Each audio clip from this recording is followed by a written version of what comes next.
I'm Tiger Height, and I'm here to make WWE NXT and Pro Wrestling Majestic again. Sorry for the delay on the video. I fell asleep last night super early for some reason. I don't know why. I was just craving some sleep. But the show was good. Like, seriously, I pretty much liked everything. People asleep on NXT, and I have no idea why. This show just kicks all the ass, and I love it. We're going to be kicking off with our Global Heritage Invitational Finals between Joe Coffey and Butch. What a fun match. Really good back and forth, lots of good action, and I think this was a great way to end it off. I still do believe we should have had the Heritage Cup rules for the entire tournament, but this was exactly what it needed to be, and it was good. Bitter End for the win. Butch is facing off against Noam Dar at No Mercy. I'm excited for that, and this gets a full thumbs up. Our next match here was Trick Williams taking on Joe Gacy. I have no idea why I almost said Joe Coffey, and it says it in my notes, but it is what it is. This, once again, was a fun match, but now I'm questioning on the direction of Schism. I want to see another team maybe go under his wing, and I want the group to be dangerous. It really did not have that oomph that I think Schism should have had. And maybe go back to the suit and tie Joe Gacy, because that was just a far superior Joe Gacy than this one. And it was a running knee strike by Williams for the win. Trick Williams wants to go after some title gold, and we'll get to that here in a second, but I like the match. It's always a treat seeing these two wrestle, and it gets a full thumbs up. I'm sorry I'm going through these lightning fast. I gotta get this video done quick. But next was Baron Corbin and Josh Briggs. It was fine. There wasn't really a whole lot to say about it other than the post-match brawl. They should have kept Braun Breaker as a heel. This anti-hero thing, it might work, but I was really liking the heel Braun Breaker. So I'm a bit disappointed about that. But it was an end of days for the win. The post-match brawl was fun. I'll give it an Orange Cassidy thumbs up, and to be honest with you, that's being nice. It felt like this was Baron Corbin needed a win match, and I feel like that's not what we needed here. Hank and Tank versus OTM. It was fine. I don't like that OTM are going to be in a tag title match because we've seen very little of these guys, and all of a sudden they're in a fatal four-way match for the NXT Tag Team Champions.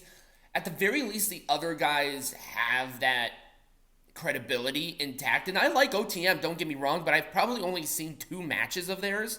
Do they deserve a tag team title match after that? No. I like the new presentation of Hank and Tank. I like the team name too, and it was the assisted spinebuster thing for OTM to win. Orange Cassidy thumbs up being nice.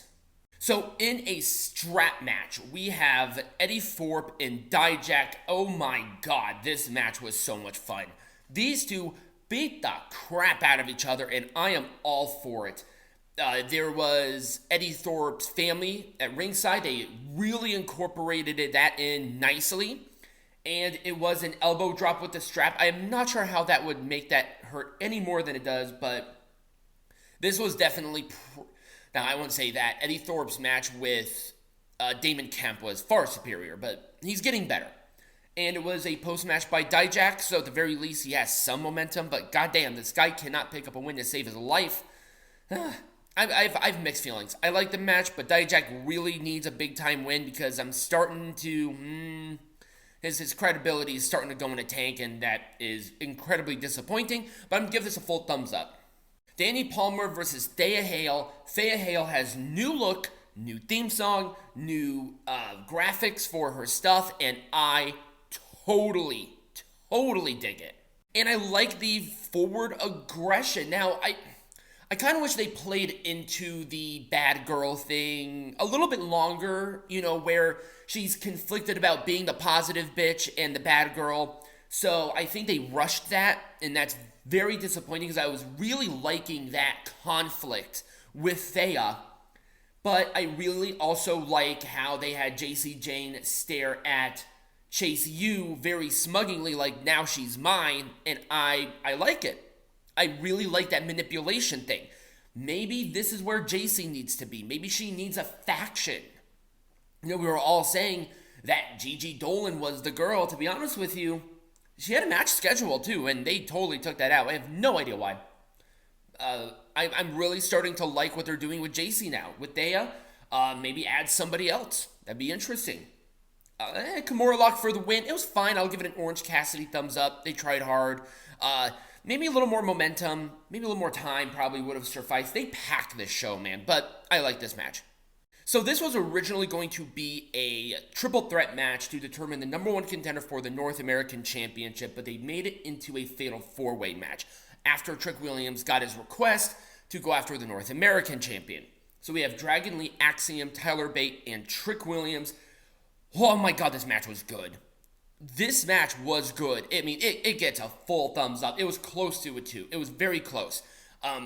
Based on the circumstances, this is exactly what they needed to do.